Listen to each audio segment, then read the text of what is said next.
कोन penetration test एक IS code method है, ठीक है। IS 2720 इसी कोड के अंतर्गत इस टेस्ट को परफॉर्म करते हैं। इस केस में जो कोन का एंगल होता है 31 डिग्री होता है। स्लाइडिंग मास जो होते हैं वो 80 ग्राम के होते हैं।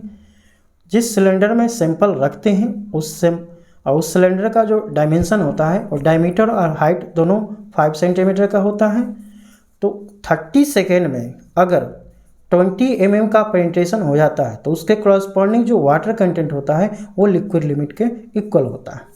प्लास्टिक लिमिट, तो किसी भी सॉइल को अगर 3 mm डाया के थ्रेड में कन्वर्ट कर देते हैं और उस पर कोई क्रैकिंग नहीं होता है तो उस समय जो वाटर का कंटेंट होता है वो प्लास्टिक लिमिट के इक्वल हो जाता है। ग्रेवल और सैंड ये दोनों जो होते हैं ये नॉन प्लास्टिक सॉइल हैं। सिल्ट, तो सिल्ट के केस में जो प्लास्टिक लिमिट होता है वो 20 to 25 होता है। क्ले के लिए 25 to 50 होता है, ये एलुवियल क्ले के लिए है। अब ब्लैक सॉइल के लिए हो जाता है, ब्लैक कटन सॉइल के लिए 200-250 प्लास्टिक लिमिट हो जाता है। सिंकेज लिमिट का बात करें तो ये है maximum water content at which if the water content is change there will be no change in the volume. अगर ये मैक्सिमम वाटर कंटेंट है जिस पे वाटर कंटेंट को डिक्रीज करते हैं तो वॉल्यूम में कोई चेंजिंग नहीं आता है, उसको बोलते हैं श्रिंकेज लिमिट। दूसरे तरह से भी डिफाइन कर सकते हैं, it is the minimum water content at which sample is just saturated. तो ये एक मिनिमम वाटर कंटेंट है जिस पे सैंपल जस्ट सेचुरेटेड होता है, या ये कहें कि जिस कंसिस्टेंसी पे लिमिट पे आपका सेमी सॉलिड सॉलिड में कन्वर्ट होता है या सॉलिड सेमी सॉलिड में कन्वर्ट होता है तो उस लिमिट को बोलते हैं श्रिंकेज लिमिट। प्लास्टिक लिमिट का बात करें तो ये होता है मिनिमम वाटर कंटेंट एट विच जो सॉइल होते हैं वो प्लास्टिक स्टेज में आ जाते हैं, उसको बोलते हैं प्लास्टिक लिमिट। प्लास्टिक लिमिट पे सॉइल प्लास्टिक से सेमी सॉलिड में कन्वर्ट होता है या सेमी सॉलिड से प्लास्टिक में कन्वर्ट होता है। श्रिंकेज लिमिट को इस तरह से भी, इस फार्मूला से भी निकाल सकते हैं, W1 minus V1 minus VD divided by MD into gamma water is equal to हो जाता है 1/R माइनस 1/G। ये श्रिंकेज लिमिट का फार्मूला है। R इज इक्वल टू होता है gamma dry upon gamma water. Shrinkage index, तो shrinkage index क्या होता है WP माइनस WS। तो इसका जो डिफरेंस होता है वो श्रिंकेज लिमिट को बताता है। It is the range of consistency in which soil is in the semi solid consistency.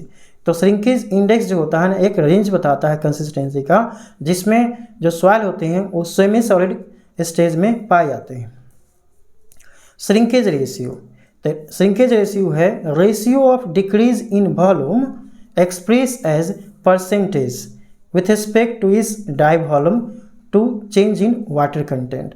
तो श्रिंकेज जो रेशियो है, श्रिंकेज रेशियो को इस फार्मूला से दिया जा सकता है, ये वॉल्यूम में कितना परसेंटेज का चेंजिंग हुआ है with respect to dry volume और उसके कॉरस्पॉन्डिंग कितना वाटर कंटेंट का चेंज हुआ है, इस दोनों के रेशियो को बोलते हैं श्रिंकेज रेशियो।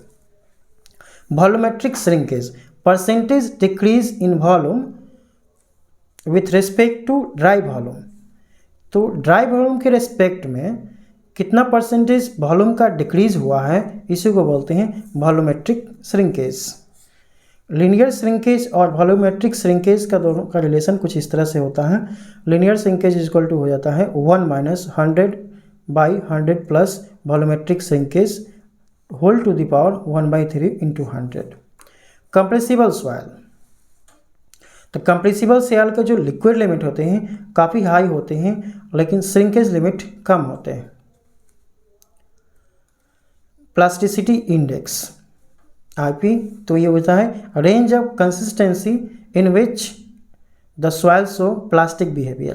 प्लास्टिसिटी इंडेक्स जो होता है ये आपको बताता है कि कितने ज़्यादा रेंज में, मतलब कितने रेंज में आपके जो सॉइल होंगे वो प्लास्टिक बिहेवियर को शो करेंगे। IP इज इक्वल टू होता है WL माइनस WP। IP मतलब प्लास्टिसिटी इंडेक्स।